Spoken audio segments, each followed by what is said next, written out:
नमस्कार साथियों। आज का कंटेंट एक ऐसे आदमी पर आधारित है जो निःशुल्क सलाह मशविरा देकर ऑफिस के बॉस तक को संदेह के घेरे में लाकर छोड़ देता है। बॉस जहां अपने कर्मचारियों के उपस्थिति से खुश होता है, वहीं एक ऐसा बॉस है जो कहता है कि वास्तव में अमुक व्यक्ति अवकाश पर रहता है तो मुझे काफ़ी खुशी होती है। यह वही शख्स है जिसका नाम जहमत लाल है। इसके कारनामों को देखने सुनने के लिए कूल होकर इस वीडियो को फुल देखना पड़ेगा। यदि न आए मज़ा तो सजा दीजिए, और यदि पसंद आए तो लाइक सब्सक्राइब जरूर से ज़रूर कीजिए। एक सवाल, मैं एक दिन के अंतराल पर अपने चैनल पर वीडियो अपलोड करता हूं, जिसमें एक गद्य तथा दूसरा पद पर आधारित होता है। कंटेंट जो सुनेंगे उसका शीर्षक है जहमत लाल का निःशुल्क सलाह मशविरा केंद्र। जहमत लाल एक तो देर से ऑफिस में आते हैं और आते ही शुरू हो जाते हैं उलूल जुलूल बकना। यह उनकी अनुवांशिक बीमारी है। शायद यह परंपरा पीढ़ी दर पीढ़ी से चलती आ रही है, इसलिए जहमत लाल अपने बेटों को भी उसी तरह बकने का ट्रेनिंग दे रहे हैं ताकि परंपरा टूटे ना। बहुत बड़ा सेक्शन है जहमत लाल का जहां वे कार्य करते हैं, पर शायद ही कभी आए हो समय से। आते ही अपना बेशकीमती सलाह मशविरा उगलने लगते हैं। सामने वाला माने या न माने, सुने या न सुने, पर यह हैं कि एक बार जिस डाल को पकड़ लिए फिर सारा दिन उसी को लेकर झूलते रहेंगे। अगर कोई देख ले तो यही कहेगा थोड़ा ढीला है क्या। वैसे मेरा और जहमत लाल का संबंध है लंबा नहीं, 2-2.5 साल का है। हाँ, ऑफिस में तकरीबन 10 साल से हैं। पहले उनसे कोई खास संबंध नहीं था, कभी दुआ सलाम भी नहीं हुआ होगा। आँख है तो कभी कभार दिख जाते थे, पहचानता भी नहीं था। चाय के समय गप्पेबाजी के दौरान कोई कह देता, देखो जहमत लाल आ रहे हैं। जहमत लाल अधजल गगरी छलकत जाए वाले सिद्धांत का बखूबी पालन करते हैं। इसलिए कोई भी विषय हो या किसी चीज़ पर चर्चा चल रही होती है तो जानकारी न होते हुए भी बीच में कूद पड़ते हैं।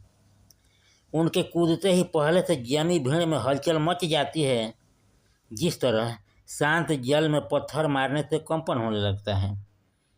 जहमत लाल खिलाने पिलाने के मामले में कंजूस कुछ ज़्यादा ही है, इसलिए शायद ही कभी किसी को चाय पान कराया हो।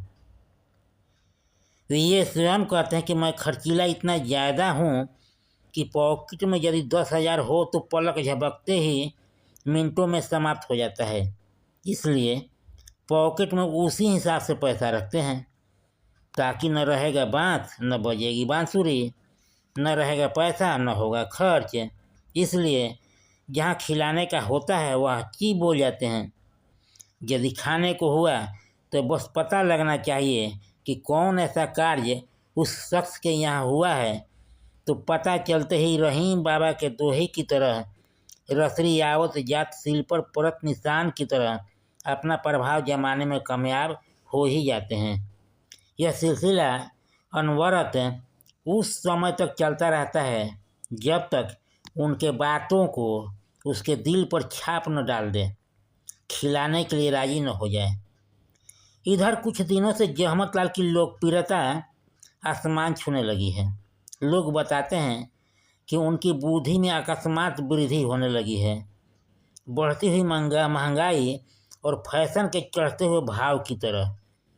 इसलिए जब तब सलाह के रूप में कुछ न कुछ उगलते रहते हैं, पर इसका साइड इफेक्ट बड़ा ही ज़बरदस्त हो गया। वह काम में गलती कर बैठते हैं। इसके लिए बॉस उनको खूब फटकारता है। उनकी एकाग्रता विवस्था में फंसकर दम तोड़ने लगती है। बॉस उनको जब तब खूब लताड़ता है। जहमत लाल की आदत तो पुख्ता हो गई थी कि वह कहाँ किसी की सुनने वाले। बॉस भी लताड़ने में पुख्ता हो गया।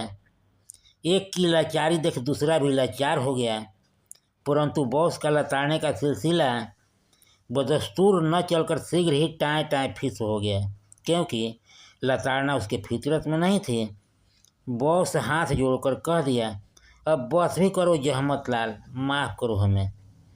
जहमत लाल बॉस का हाथ ऐसे पकड़े मानो तालाब में मछली पकड़ रहे हो।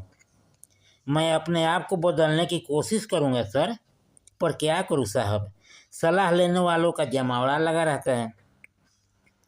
बॉस अब पूरी तरह समझ गया कि जहमत लाल को इस सलाह देने वाले मिथक को तोड़ना टेढ़ी खीर से कम नहीं। इस आदत को वीआरएस दे सकते हैं, पर कंपल्सरी रिटायर करना संभव नहीं, असंभव है। जब वह छुट्टी पर जाते तो बॉस इतना खुश होता मानो कुछ दिन के लिए मनचाही मुराद मिल गई हो। वह काफ़ी सुकून व राहत महसूस करता।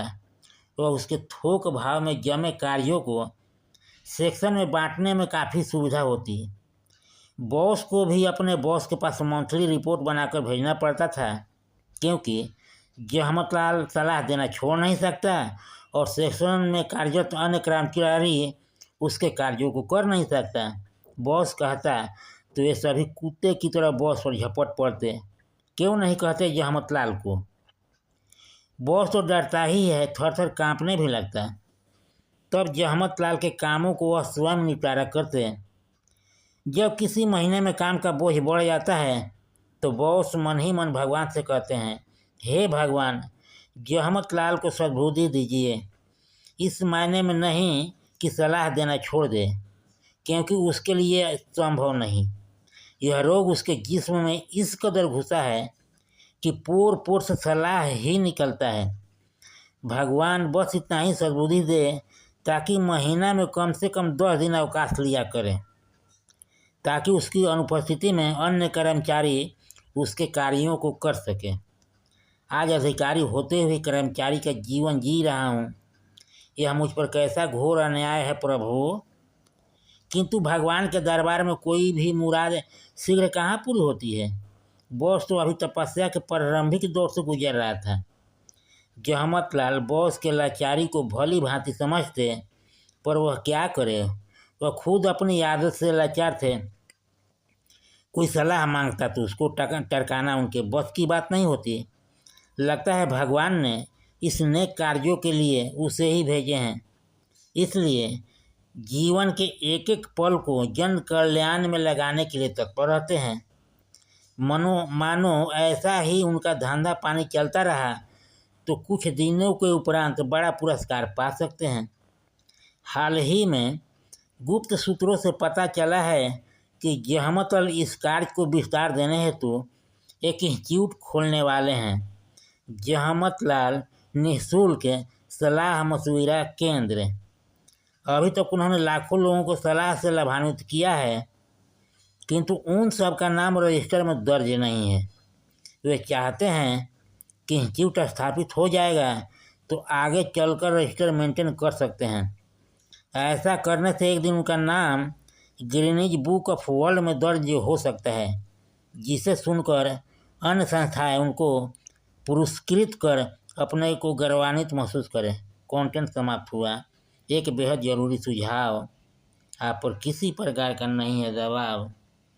आपका और मेरा बना रहे मधुर व्यवहार, तो इस कॉलम को कीजिए पूरा, क्योंकि लाइक सब्सक्राइब किए बिना संबंध रह जाता है अधूरा। लाइक सब्सक्राइब करके कीजिए इसको पूरा। एक बार फिर से आप सभी को तहे दिल से नमस्कार। मेरे चैनल को देते रहिए भरपूर प्यार।